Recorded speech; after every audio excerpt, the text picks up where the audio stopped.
good evening. Welcome to BCN News.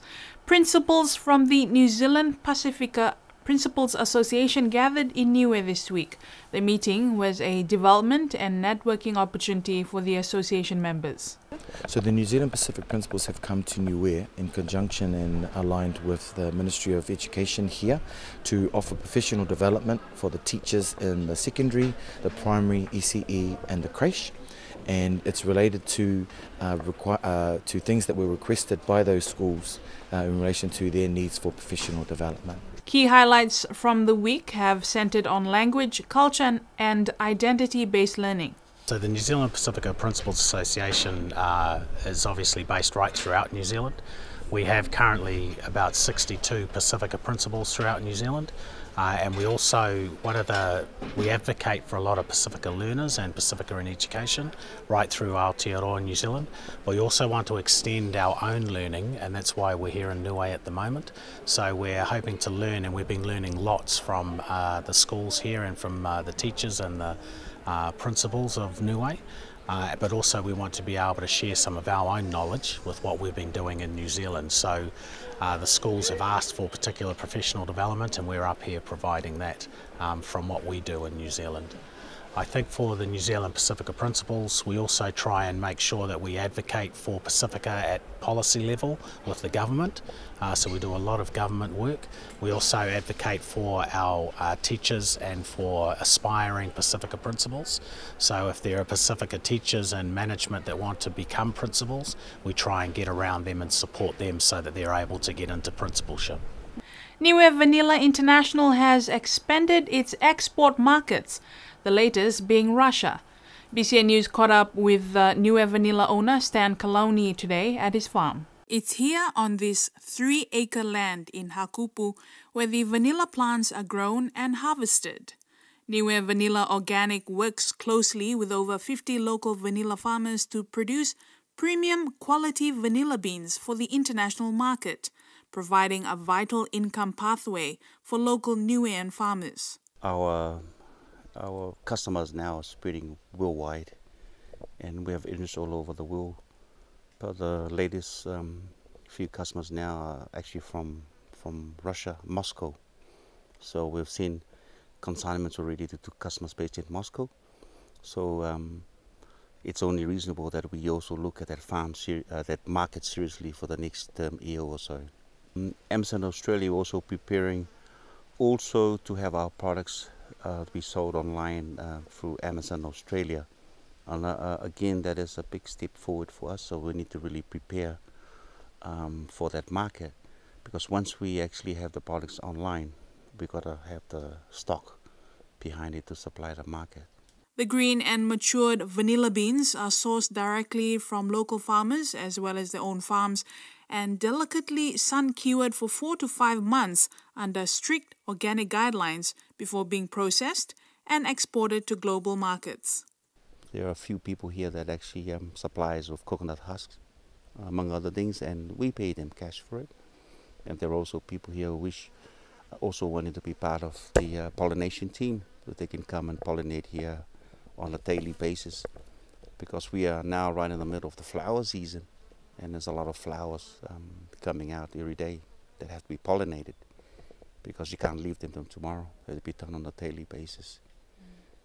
So you're also tapping into tourism by holding tours for those interested?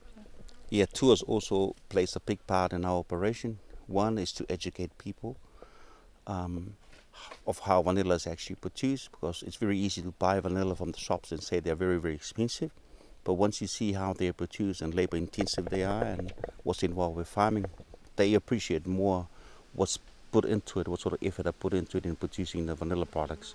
Not only the beans, but also the value-added products. With the tours, they're very, very popular at the moment. With a lot of our visitors come here and planting their own vanilla vine trees and claiming a tree for themselves.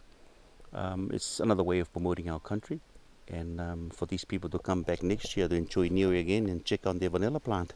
According to Pacific Trade Invest Australia, although Niue's vanilla industry is comparatively small to other vanilla-producing nations, such as Madagascar, Mexico, Indonesia and China, Stan Kaloni knew the quality of Niue vanilla was high and began to explore the potential to export. Right from the outset, when we first started out, it was really to help the vanilla farmers here, getting their products in process, market, promote and export overseas. But we have grown the market really, really well, that in order for us to supply the market, we have to go into farming ourselves. Otherwise, we have a lot of people wanting to buy Niue vanilla and we don't have the supply.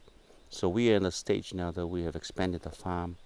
We have planted to date, I would comfortably say, over 30,000 vines on the ground. And that's a lot of investment that we've put to this farm. And of course, when you actually go to that scale, you have to employ a lot of workers on the farm and all other expenses that comes along with it. It's all investment at this stage. Going forward, the market for vanilla looks very, very promising, with the prices still very high at the moment, which is really, really good time to vanilla farming. The world market prices ranges anywhere from $550 US to $950 US a kilo. That's in different grades. So basically from grade C up to grade premium, yeah, that's the price range that we are looking at. And also for the farmers in Niue, we've also locked in the prices to buy green beans from them, from the farmers for the next 5 years.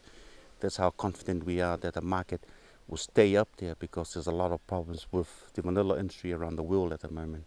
Short supply because of the hurricane and typhoon destroying plantations, but also there's a lot of criminal activity going on around the world, a lot of theft.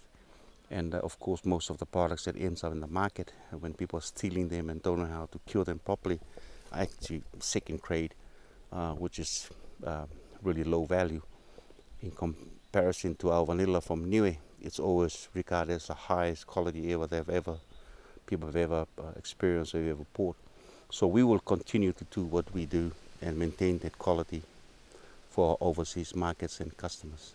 In 2011, Niue Vanilla International was part of PTI Australia's Pacific Showcase at Fine Food Australia, their first time at an international trade show.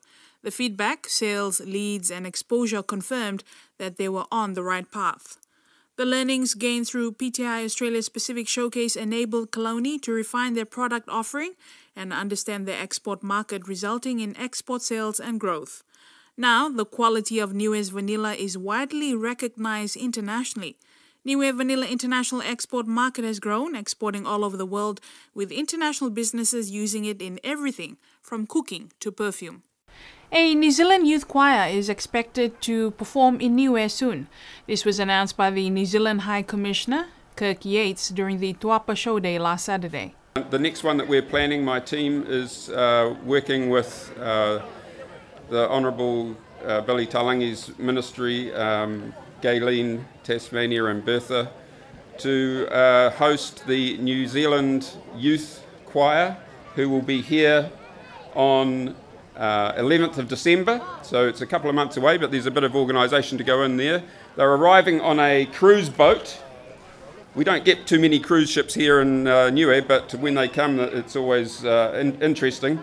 So we've got 50 youth from New Zealand representing New Zealand, but also different Pacific Island countries who are getting off that boat to perform on that day for their 40th anniversary of being the New Zealand Youth Choir. So we're looking forward to that. And finally, as Alofi North gears up for their annual show day, the Women's Club held their handicraft show yesterday at the Alofi North Hall. Close to 16 women members displayed their woven handicrafts, including baskets, placemats, jewelry and hats, as well as hand-printed materials and vibrant, colorful bedsheets.